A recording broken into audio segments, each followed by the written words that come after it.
نونی ایک گدھا تھا اور آج کل سخت اکتاہٹ کا شکار تھا۔ جس گاؤں میں وہ رہتا تھا وہاں صبح و شام زندگی بس ایک ہی طرح گزر رہی تھی اور اس کی خواہش تھی کہ کوئی تو تبدیلی ہو۔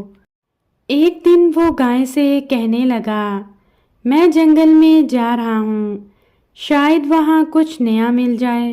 گائے نے اسے منع کرتے ہوئے کہا، نونی، جنگل میں مت جاؤ، بہتر یہی ہے کہ تم یہیں رہو، جنگل میں خطرہ ہے۔ نونی بولا، میں اسی خطرے کو ڈھونڈنے تو جا رہا ہوں۔ وہ ارادہ کر چکا تھا۔ پھر ایک دن سب کی آنکھ بچا کر وہ دوڑتا ہوا جنگل کی طرف چلا گیا۔ جنگل میں اس کی ملاقات ایک خرگوش سے ہوئی۔ نونی نے اس سے پوچھا، یہاں کوئی خطرہ بھی ہے یا نہیں؟ خرگوش نے بتایا، کیوں نہیں، یہاں ایک لومڑی رہتی ہے، وہ بہت چالاک ہے۔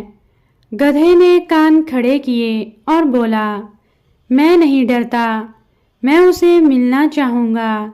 خرگوش بولا، جب تم اسے دیکھو گے ایسا نہیں کہو گے، تم واپس اپنے گاؤں میں چلے جاؤ تو تمہیں کوئی خطرہ نہیں ہوگا۔ نونی کو کئی جانور ملے، سب نے اسے سمجھایا کہ اسے لومڑی سے بچنا چاہیے۔ سب جانوروں کو دور سے لومڑی آتی ہوئی دکھائی دی، سب مڑے اور بھاگ کھڑے ہوئے، لیکن نونی اپنی جگہ سے نہیں ہلا۔ اتنی دیر میں وہاں لومڑی آ گئی۔ لومڑی کو دیکھ کر نونی اتنی اونچی آواز میں رینکا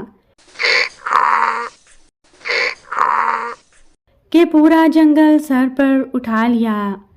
لومڑی اچانک سٹپٹا گئی اور پھر خوف زدہ ہو گئی۔ اس نے پوری زندگی اتنی خوفناک اور بھیانک آواز نہیں سنی تھی۔ وہ اتنی خوف زدہ ہوئی کہ وہاں سے بھاگ گئی اور پھر کبھی بھی جنگل میں واپس نہیں آئی۔ جنگل کے سبھی جانوروں نے لومڑی سے پیچھا چھڑوانے پر نونی کا شکریہ ادا کیا۔ نونی بھی بہت خوش تھا کہ آخر اس نے بھی زندگی میں کوئی کارنامہ سر انجام دے دیا، اور وہ ہنسی خوشی ان سب کے ساتھ رہنے لگا۔